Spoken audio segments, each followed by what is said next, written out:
নজর রাখবো যে খবরের দিকে। আজ তৃণমূল নেতা উত্তম সর্দার এবং বিজেপি নেতা বিকাশ সিংকে ফের আদালতে পেশ করা হবে। আপনারা জানেন গতকালই তাদের জামিন দেওয়া হয় এবং তারপরেই তাদের সঙ্গে সঙ্গে গ্রেফতার করা হয় আবারও, এবং সেই ঘটনার পরেই আজ ফের বসিরহাট আদালতে পেশ করা হবে উত্তম সর্দার এবং বিকাশ সিংকে।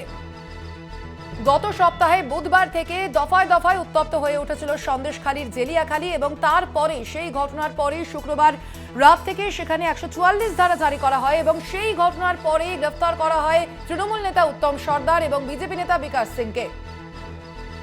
এ বিষয়ে আরো বিস্তারিত জানবো। ফোন লাইনে রয়েছেন আমাদের প্রতিনিধি সঞ্জিত চক্রবর্তী। সঞ্জিত, আজকে যে তাদের পেশ করা হলো আদালতে, এর পরবর্তীতে কি পদক্ষেপ নেওয়া হচ্ছে তাদের বিরুদ্ধে? দেখো, ফের আরো একবার গ্রেপ্তারের পর জামিনের পর আবার গ্রেপ্তার, তাদেরকে আজকে বসিরহাট মহকুমা আদালতে ফের তোলা হলো।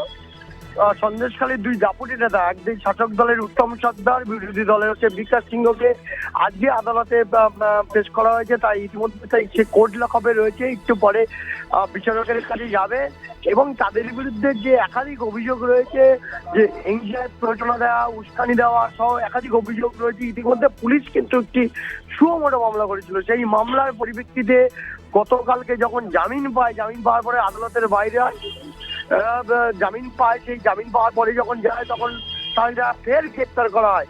ইতিমধ্যে সন্দেশখালী থানার পুলিশ 14 দিনের পুলিশ হেফাজতে আবেদন চেয়েছে, অর্থাৎ বসিরহাট মহকুমা আদালতের বিচারকের কাছে 14 দিনের পুলিশ হেফাজতে চেয়েছে।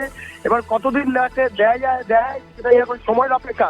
ইতিমধ্যে দুই নেতাকে কিন্তু আদালতে পেশ করার সঙ্গে এলাকায় যথেষ্ট উত্তেজনা তৈরি হয়েছে, ঘটনাস্থলে পুলিশ রয়েছে। পাশাপাশি এই নেতাদের বিরুদ্ধে মূলত কি আর অভিযোগ আছে, পুলিশ যে স্বতঃপরিণত যে মামলা করেছে তাতে কি অন্য কোন মামলায় তাদেরকে গ্রেপ্তার করা হলো, সেই ক্ষেত্রে এখনো কেস ফাইল কিন্তু অর্থাৎ নথি কোর্টের কাছে পেশ করেনি। একটু পরেই হয়তো পেশ করবে। পেশ করার পরে জিআরওর ঘর থেকে, কোর্ট লকআপ থেকে বিচারকের কাছে যাবে, তারপরে শুনানি শুরু হবে। আত্মপক্ষ সমর্থন তারা করতে পারে এমনটাই বলেছে। ইতিমধ্যে তাদের আইন বা বিবাদী পক্ষের আইনজীবীরা তারা ইতিমধ্যে তৈরি এই মামলার অর্থাৎ জামিন একদম সঞ্জিত, অর্থাৎ সেদিকে অবশ্যই আমাদের নজর থাকবে। ধন্যবাদ তোমাকে সঞ্জিত।